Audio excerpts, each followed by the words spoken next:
عرض کر رہا تھا کہ یہ مہینہ بڑی برکتوں والا، عظمتوں والا مہینہ ہے، اور یہ مہینہ شعبان المعظم کا مہینہ ہے۔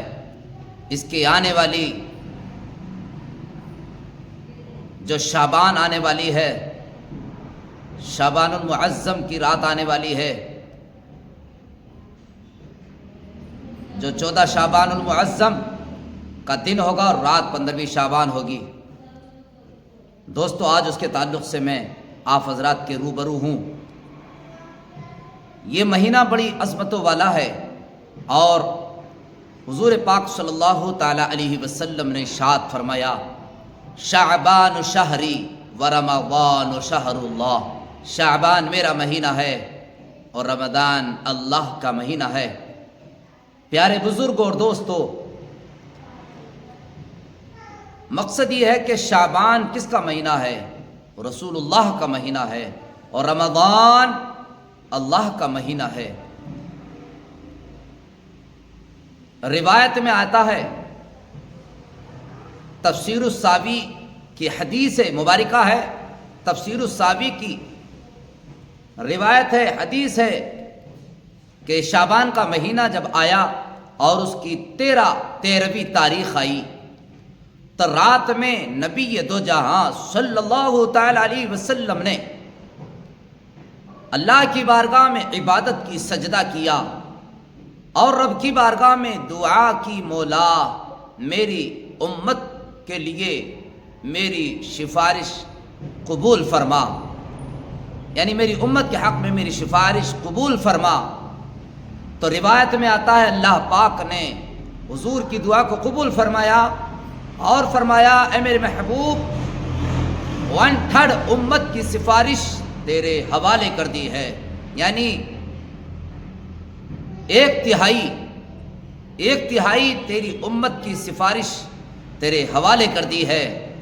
بزرگ اور دوستو، حضور پاک صلی اللہ علیہ وسلم اس ایک رات سے راضی نہ ہوئے، پھر 14ویں رات آ گئی، شعبان المعظم کی 14ویں شب آ گئی۔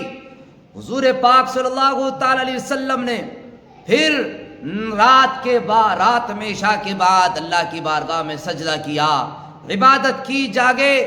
نبی یہ دو جہاں سرور کون و مکان صلی اللہ تعالی علیہ وسلم نے رب کی بارگاہ میں پھر عرض کی، مولا میری امت کے لیے میری سفارش قبول فرما۔ روایت میں آتا ہے حضور پاک نے دعا مانگی، روایت میں آتا ہے اللہ پاک نے حضور کی دعا کو قبول فرمایا اور فرمایا، میرے محبوب 2/3 امت کی سفارش تیری قبول فرما لی ہے۔ کیا آپ سمجھتے ہو کہ نبی نے امت کے لیے دعائیں مانگی، رب نے قبول فرما لی 13ویں تاریخ کو، 14ویں تاریخ کو؟ مگر کیا آپ سمجھتے ہیں نبی اس پر راضی ہو گئے؟ نہیں، وہی رات آ گئی جس رات میں ہم اور آپ سب مل کر کے نوافل کو ادا کریں گے، رب کی بارگاہ میں سجدے کریں گے، رب کو راضی کریں گے، رات گزار کر کے اللہ کی عبادت کریں گے۔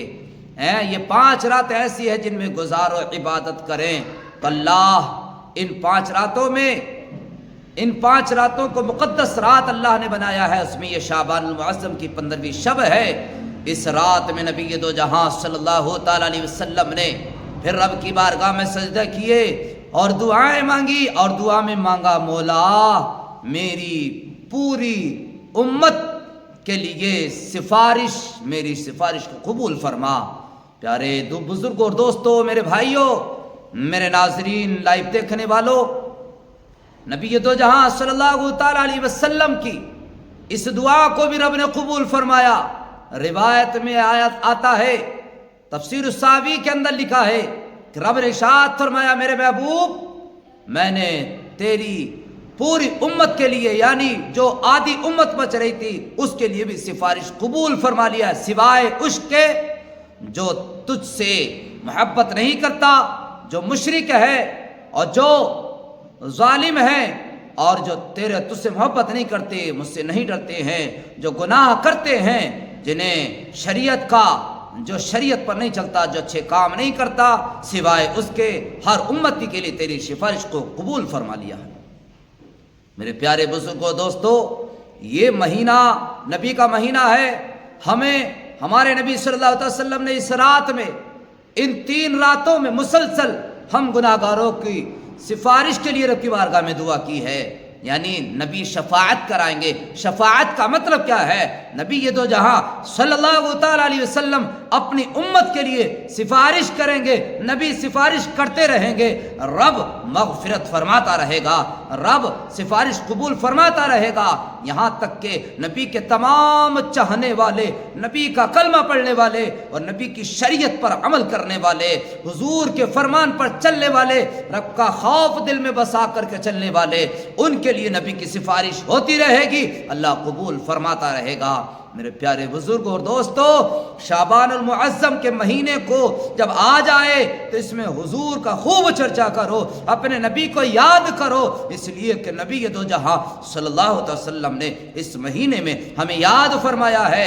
اور بہت پیاری حدیث ہے کہ یہ وہ مہینہ مقدس مہینہ ہے کہ جس مہینے میں، شعبان المعظم کے مہینے میں، نبی دو جہاں صلی اللہ تعالیٰ علیہ وسلم نے پہاڑی پر چڑھ کر کے شق القمر کا جو معجزہ پیش کیا تھا، دنیا والوں کے سامنے چاند کے 2 ٹکڑے کیے تھے. دوستو یاد رکھنا، وہ شعبان المعظم کا ہی مہینہ ہے. یہی وہ مہینہ ہے جس مہینے میں نبی دو جہاں صلی اللہ تعالیٰ علیہ وسلم نے چاند کے 2 ٹکڑے کر کے دکھایا تھا.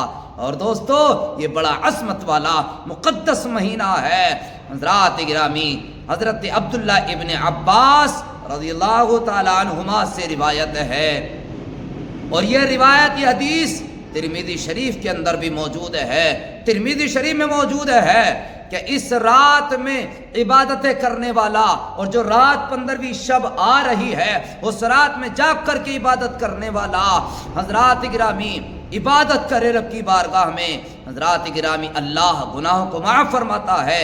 عبداللہ ابن عباس رضی اللہ تعالیٰ عنہما سے روایت ہے، ترمذی شریف میں لکھا ہے کہ اس رات میں اللہ پاک اتنے گناہگاروں کی بخشش فرماتا ہے کہ جتنے کہ بنو قلب کی بکریوں کے بال کے برابر، اتنے بال بھی نہیں، اس سے زیادہ نبی دو جہاں صلی اللہ علیہ وسلم کی گناہگار امت کے اللہ پاک بخشش فرماتا ہے. تو میرے پیارے بھائیوں، اس مہینے میں خوب اللہ کا ذکر کریں، خوب اللہ کی یاد کریں، رسول اللہ کو یاد کریں، رسول اللہ کی ان کلمات پر عمل کریں، وہ کلمات جو رب کی بارگاہ میں نبی نے عرض کیے ہیں ہم گناہگاروں کے لیے. تو دوستو اس مہینے کو عبادت کا مہینہ، اور یہ شعبان نبی کا مہینہ ہے، رمضان اللہ کا مہینہ ہے. حضور نے فرمایا کہ شعبان میں عبادتیں کرو، شعبان میں روزے رکھو، نفلی روزے رکھو، تاکہ تم روزے رکھتے رہو، اور رمضان المبارک کے جب روزے آ جائیں تو روزے آسانی کے ساتھ رمضان المبارک کے روزے رکھ سکو، تمہیں عادت پڑ جائے. اس لیے شعبان میں روزہ رکھتا ہوں، میرے امتیوں سے میرے امتی بھی روزہ رکھے، تاکہ انہیں روزہ رکھنے کی، رمضان المبارک کے فرض روزے رکھنے کی عادت پڑ جائے، ایک بھی روزہ نہ چھوٹ پائے. تو دوستو میں نے یہ بیان آپ تک پہنچانا تھا. گزارش کروں گا ہم سب عمل کی کوشش کریں اور اللہ کی بارگاہ میں سجدہ کریں، عبادت کریں، ریاضت کریں، رات میں جاگ کر کے عبادت کریں.